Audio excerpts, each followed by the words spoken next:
Congressman Tim Burchett believes that crashed UFOs have been retrieved and studied, but have not been successfully reverse engineered. Remote viewing underground bases, ETs, and inner-Earth civilizations. Historical photos of small UFOs entering cigar-shaped craft gain new significance. Space Force sends its first Guardian into space, but is he truly the first? The US National Archives creates its official rules for the collection of UFO records from US military and government agencies. Does the former NOAA director, Rear Admiral Tim Burchett's belief in non-human intelligence derived from secret briefings about undersea extraterrestrial bases? Greece becomes the 35th nation to sign the Artemis Accords, thereby cementing US leadership in space affairs for decades to come. These and other stories on Exopolitics Today, the Week in Review. You're listening to Exopolitics Today with Dr. Michael Salla, your source for the uncensored truth regarding the human, extraterrestrial, global, and political agenda. Click the like button and subscribe to this channel. And now, here's Dr. Michael Salla. Welcome to the Week in Review for Exopolitics Today. So we've got quite a few stories to cover for this February 10 edition. So I want to begin with a story concerning Congressman Tim Burchett, where he discusses the economic implications of UFO disclosure. So this is on the website Global Intel Hub. And here he did a sit-down interview with the convener, the creator of the Global Intelligence Hub, who specializes in economic and investment affairs. And he's very interested in the future concerning the disclosure of the UFO issue and secret space programs and what the economic impact of that is going to be. And in his interview with Congressman Bashet, it was clear that Congressman Bashet believes that UFO craft have been indeed recovered and studied, but he is very firm in the belief that they have not been successfully reverse engineered. And that goes against the base of many interviews I've had with secret space program insiders and witnesses, and of course many Disclosure Project witnesses that believe that there is a secret space program that has been in operation for decades with fully functional reverse engineered flying saucer, flying triangle, flying rectangle craft. So Tim Burchett, unfortunately, believes all that is disinformation. I think that is part of the kind of limited hangout that he and other congressmen are being spoon-fed by people associated with the whole ATIP program, the Sol Foundation, and there is this effort to really push this narrative that UFOs have been studied, have been retrieved and studied, that non-human intelligence exists, but no, we haven't reverse engineered these. Unfortunately, Congressman Bashet is putting out that information. And that's unfortunate because I think he really is well-intentioned. I think he genuinely wants to get to the bottom of this, but he's been told a lie. And I think the other people that are pushing that narrative, I think people like David Grush, people like George Knapp, Jeremy Corbell, the whole ATIP, the whole people behind the Sol Foundation, I think a lot of them probably believe that these craft have been recovered, but they're too advanced to be reverse engineered. And as I said, that goes against the flow of information we've been getting from many others saying that indeed they have been successfully reverse engineered. Well, here's an interview I did with the remote viewer John Vivanco concerning some of the targets that he has focused on during his over 25 years as a remote viewer.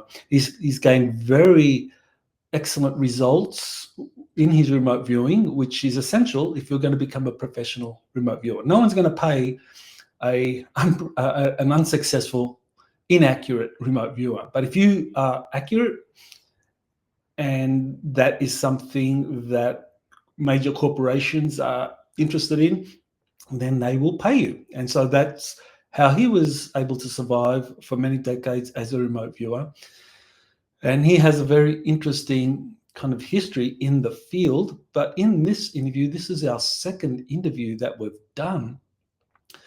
He's done hundreds of remote viewing on various classified or kind of like very highly sensitive subjects or topics such as underground bases, extraterrestrial life, and inner Earth civilizations.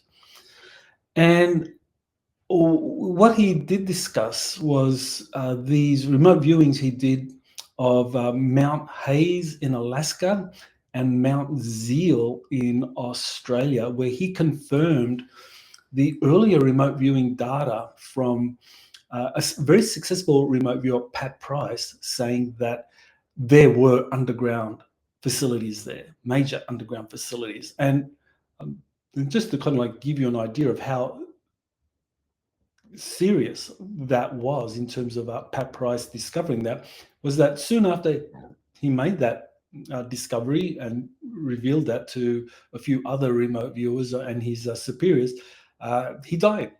He was dead. And it's become clear for those that have pursued this story that he was killed because he was too accurate.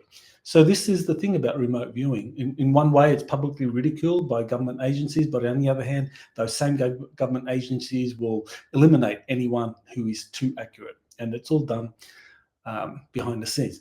Now, what's very interesting here is that he also did a remote viewing of a set of coordinates I gave him from JP, the Army insider, who has revealed to me in the past that the existence of underground bases, and also he's given sometimes coordinates by people within his covert leadership concerning some of these underground facilities. And so he was given these coordinates, and you can check them for yourself on Google Earth, 78 degrees, 51 minutes, 15 seconds south, and 160 degrees, 17 minutes, 55 seconds east. And sure enough, John Vivanco found that there was something there, that there was something underground. So that's important corroboration for JP's data. We also discussed some of John Vivanco's remote viewing of the life and death of Jesus or Yeshua, and he found that the Shroud of Turin is an absolutely genuine historical record from someone, presumably Yeshua or Jesus, going through a transfiguration or an elevation into the rainbow body. So a fascinating interview with John Vivanco. Okay, so here's where we get into a important piece of history that is very relevant today. This is a story about something that was declassified by the US Air Force Air Intelligence Center that was covered in a 1960 article. And this is what it says, and I'll just read it out. At a speed of 5,240 miles per hour, the smaller sources sped towards the big one and seemed to slip inside of it, like rowboats taken aboard a mothership in the Atlantic. The enormous vehicle picked up speed and soared away, tracked on radar at 9,000 miles per hour. The pilot, radar officer, and crew members agreed fully in their reports. The radar was functioning perfectly, standing alone. This case strongly indicated that the smaller sources were indeed under remote control, launched and recovered by motherships. Moreover, evidence was increasing that sources employed anti-gravity devices for all of their maneuvering, suggesting a complete freedom from the tug and hindrance of gravitation. So this was a story that was printed in 1960 that derived from information from the US Air Force Air Intelligence Center that had been earlier released in the early 1950s. So very remarkable historical information about motherships being in the vicinity of a lot of these flying saucers that were being photographed. So what that brought to mind was this George Adamski photo of, here you have a cigar-shaped craft, and there you have 5 flying saucers around it. So that was May 29, 1950. So this photo has never been debunked. I mean, you have a lot of people debunking George Adamski, criticizing him, saying he's a phony, he's hoax. Even many legitimate UFO researchers do that. And they're wrong. I mean, Adamski was genuine. He was genuinely having experiences with extraterrestrial, or let's just say he was having interactions with the occupants of these flying saucer and cigar-shaped craft. Now, whether they were extraterrestrials or whether they were Germans that were part of a dark fleet or part of the Maria Osich faction of the German secret space program, we can kind of leave that open for debate, but clearly Adamski was having these experiences, and he was able to take photographs that have never been genuinely debunked, even though people will say they were. So very important, because today we are in a situation where we have these motherships. They've been reported by multiple sources, and I've discussed some of those sources on my channel and in previous weeks in review. And of course, the military and the deep state are desperately trying to keep this covered up. They don't want people to know of what's going up there, which is very interesting, given what I'm going to be showing you a little bit later about an advertisement by Martin Scorcsese that's going to be shown on tomorrow's Super Bowl. So Super Bowl Sunday, they're going to show an ad at some point. Okay, so here we have a story concerning US Space Command. And this is where we have the United States Space Force has made the announcement to send one of its guardians, that's what it calls its service members. So the Air Force calls its service member airmen, the Navy calls their service members, sorry, let me blanking on that one. The Navy calls them seamen. That's right, seamen. The Army, soldiers, Marines, so forth. So the Space Force calls its service members guardians. So the Space Force is celebrating that it's going to send its first guardian into space. Now, the presumption here is that he truly is the first guardian in space, but is he? Because what we know from the testimony of people like JP, who's currently serving in the US Army, is that Space Command selects members of the different military services for covert missions into space. So that means that in addition to JP and others that have been co-opted into these covert missions, there have presumably been a number of Space Force guardians that have gone up into space as part of these covert space missions that JP's participated in, but officially that has not been acknowledged. So that means that this guardian, Nick Hague, is presumably the first, but in fact we can be very certain that there have been others before him. Okay, so here is a announcement concerning the National Archives teeing up new rules for UFO records. So here is the National Archives that has started to put into effect the provisions that were created under the National Defense Authorization Act for 2024, where it now sets up a UFO records collection.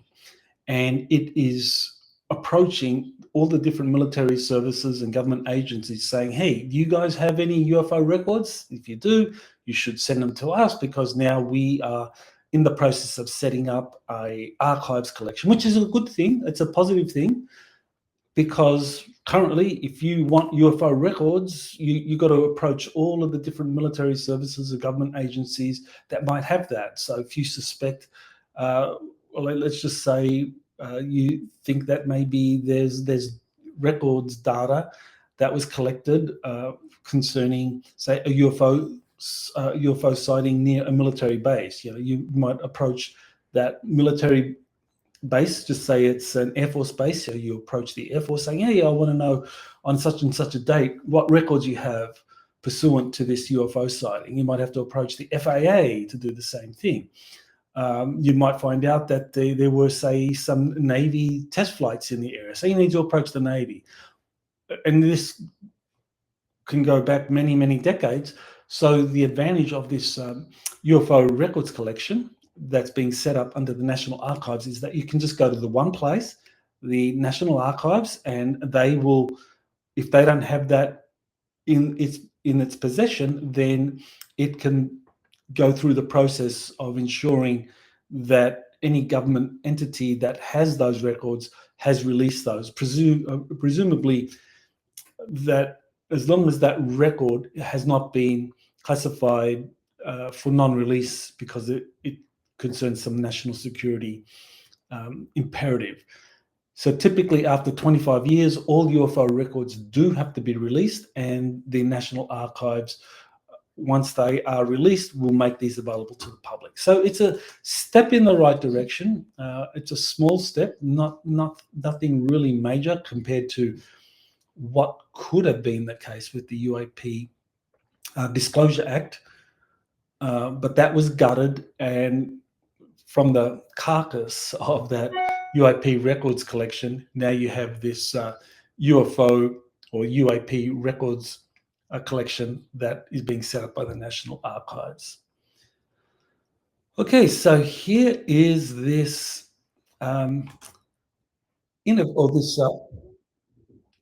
this advertisement that's going to be showing up on Super Bowl Sunday. And it concerns UFOs wanting to get the attention of the world public, and of course people are focused on their iPhones and smart devices, and they're not looking up into the sky. So the ad is a very clever ad. It was put together by Martin Scorcsese, so he's a major media personage, and it shows that someone is wanting us to start paying attention to motherships, because this is what the ad is showing, motherships. So remember earlier I said you go back into the 1950s, those motherships photos that Adamski had taken, and that record that had been declassified from the US Air Force concerning flying saucers entering a mothership. All of that has been ridiculed for decades. Now we have major media figures involved in a program to get us to pay attention to motherships. And this is exactly the time when I've been interviewing contactees, witnesses, insiders, saying that the motherships are here, that we've got these huge motherships in orbit around the Earth, that these space arcs are about to start to fly up, and someone wants us to pay attention to all of this. Now, why is that? Is it because the major media wanting us to pay attention to this? Is it because they are interested in kind of like preparing us or shaping our perceptions, public perceptions, so that we are ready to be manipulated in some way? My guess is that it is some kind of manipulation. Now, is it a manipulation in the sense of a global UFO threat, part of a false flag operation, or is it because they're wanting to set up a new galactic religion where Pope Francis and the Catholic Church is front and center in the creation of that? So I think this is why the deep state is wanting to push this. But on the other hand, the positive extraterrestrials associated with the motherships, the space arcs, that is inevitable because humanity's consciousness is rising. People want the truth to come out, and so they will be showing themselves at some point. So the deep state wants to get ahead of that. So I think that's what this ad is all about. So I do look forward to seeing how that plays out over the Super Bowl Sunday. Okay, so here we have a. Oops, let me go back. I think there's something I wanted to discuss before that. Yeah, here we go. So this is the latest episode on Weaponized with Jeremy Corbell and George Knapp, and they lay out a solid case for how Dr. Sean Kirkpatrick, the former director of the All-Domain Anomaly Resolution Office, that's AARO, prejudiced the AARO office from the beginning from conducting any impartial investigations into the UFO phenomenon because he was he had great antipathy to the field. And that was something that was well known even before he became the AARO director. So they're very skeptical, Knapp and Corbell, they're very skeptical that this upcoming AARO historical review of UFO cases will amount to much because of the negative role that Sean Kirkpatrick played behind the scenes with running the AARO office, and what has become clear of his bold-faced lies concerning whistleblower testimonies, that he has actually been very deceptive when it comes to the whistleblowers that have come forward and spoken to his office or to him personally about what they know of UFOs.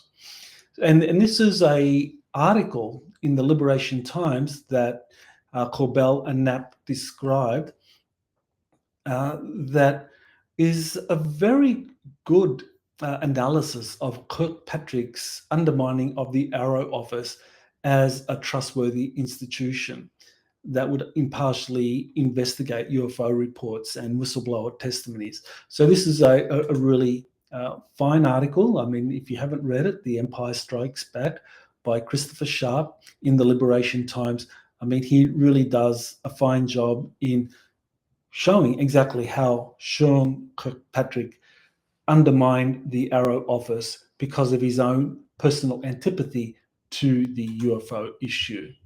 So well worth reading that particular article. Okay, so here we get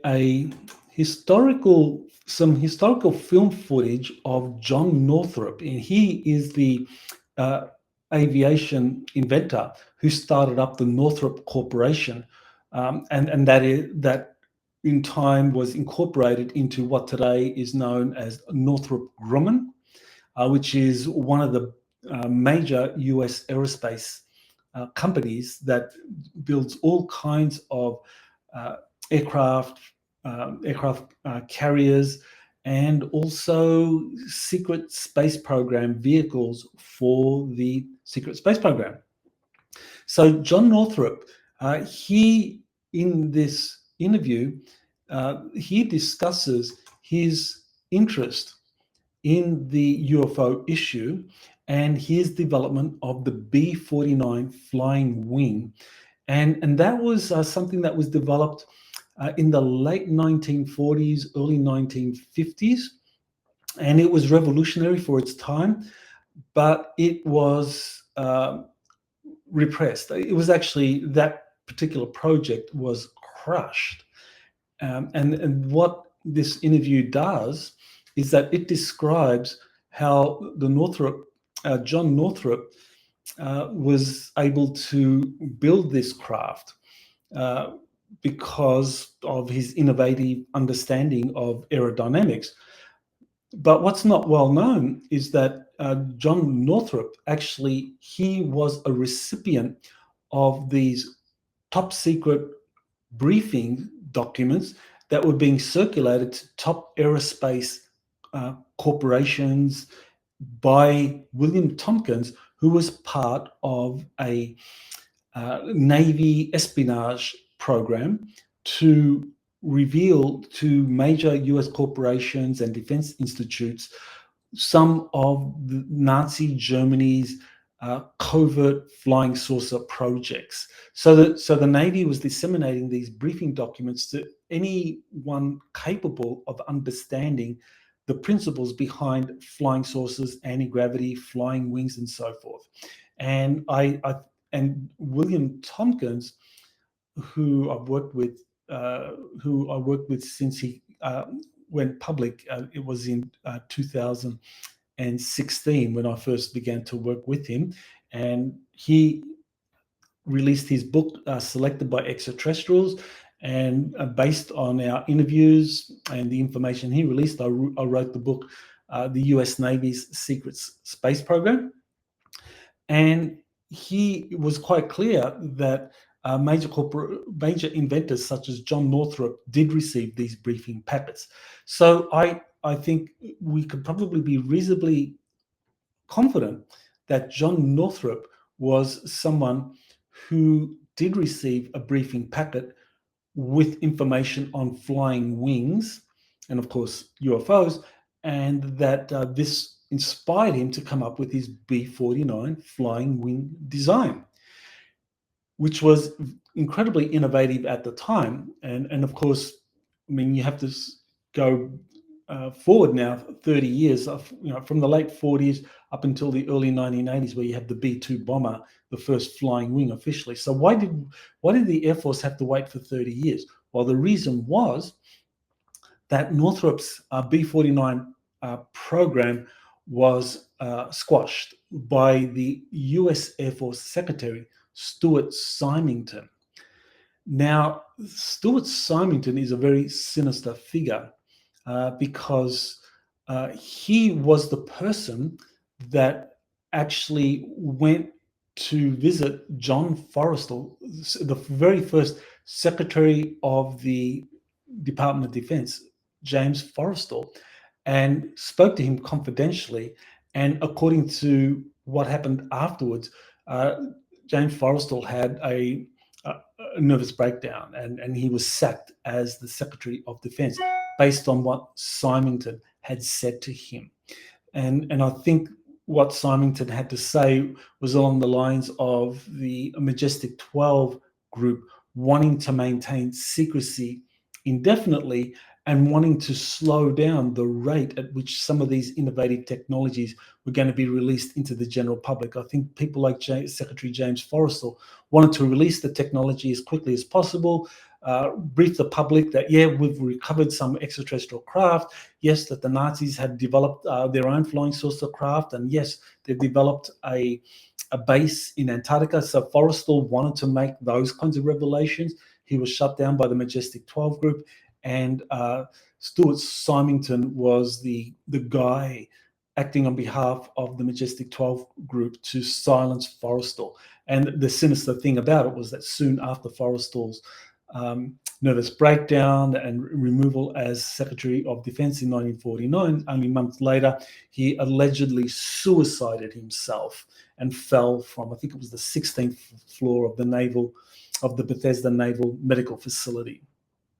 So that was, I mean, we get an idea of just how some of these advanced technologies not only have been suppressed from the general public, but also suppressed from the conventional military. That's what this was all about. The B-49, it would have brought the the military aviation industry a couple of decades ahead of schedule. It would have led to advances a couple of decades of where we are now, but there were people behind the scenes, presumably working with the Antarctica-based German breakaway civilization, that didn't want that wanted any breakthroughs that were going to happen, that they would only happen in covert projects, not in public projects through major aerospace companies like Northrop.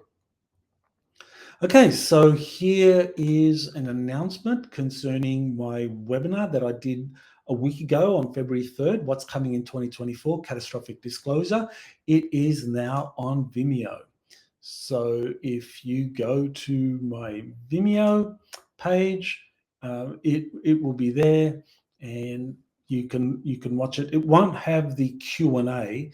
If you want to watch the original webinar with the Q&A, then you'll have to go and register through Crowdcast. But if you just want to watch the webinar itself, we did some enhancements of it, but it won't have the Q&A. You can go to Vimeo, and so you can get the details from my homepage, exopolitics.org.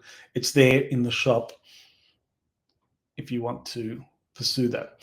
Okay, so here is something that I thought was very interesting. This was a Forbes article, and there have been a number of other articles talking about an ocean found under the Death Star, or one of the moons of Saturn called Mimas. Looks like the Death Star because it has, there you have it, you have a kind of like a big crater there that looks like the Death Star from Star Wars. So what's interesting here is that there has been insider testimony that the Saturnian moon Mimas actually is a major base for a United Nations run secret space program. So definitely partial, I mean, that is corroboration for claims of Mimas being used as a major base by a United Nations run secret space program. And I first heard of that United Nations secret space program back in 2015. And there have been others since then that talk about this. But in this case, the moon Mimas was singled out as one of the bases for this. So very, very interesting development. Okay, so here we have Rear Admiral Tim Gallaudet.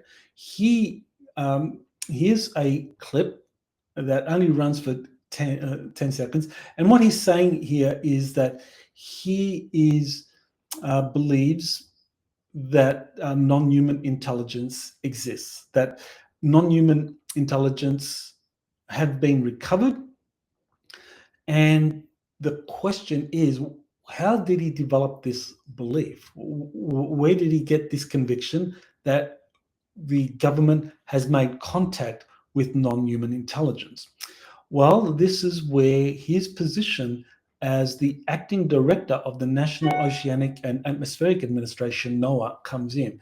And I believe he was the acting director of NOAA up until 2019. So I'm not quite sure how long that was. But I mean, I have interviewed several individuals, and I think I mentioned JP, yes, and Jean-Charles Moyen, the French Canadian insider, shall we say, who was part of a joint French-US secret space program, and JP is currently serving on some of these covert missions.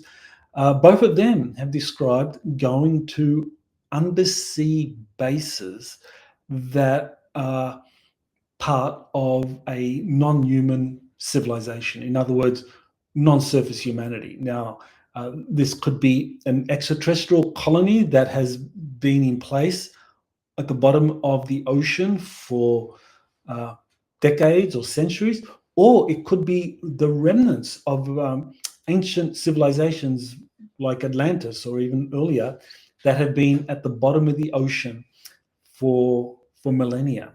So nevertheless, I think Tim Gallaudet probably formed his opinions based on some of the things that he learned as the NOAA director, because the Earth is covered, I think 70% of our Earth is ocean. So the NOAA director, he would be very familiar with events happening under the oceans, and there have been multiple insiders, witnesses describing ancient bases under the oceans. So I think we could probably reasonably conclude that Gallaudet did get a briefing. Okay, so here's the final story I want to cover for this week in review, which is Greece becoming the 35th signatory to the US-led Artemis Accords. So the Artemis Accords these are bilateral agreements reached between the US and currently 34 other nations. So the metaphor is, think of the spokes in a wheel, a bicycle wheel, and at the center, the hub of that is NASA, and the other the 34 spokes around that hub go to different nations, whether we're talking France, Germany, Japan, Britain, Australia, and so forth. So Greece becomes the 34th spoke in that. And the reason Greece joined that is because the Greeks, as well as the other signatories, all understand that the US is going to remain the dominant space power for decades to come, that the US, both publicly and behind the scenes in terms of classified projects, they are the leaders in space. Other countries like China want to be the leader, are desperately trying to develop their own alternatives, but these are struggling. So, for example, China has set up its own lunar research project, but it's only gained 8 countries. So the Lunar Research Station has 8 countries, and that includes some very small countries that hardly have any kind of space resources at all. I think that the Artemis Accords are the civilian face of what is going to become a future Starfleet. That's the civilian face. The military face of that is this joint space operations or Space Command operations initiative that is being created, where the US Space Command is working with the space commands of other major nations, and they are creating a military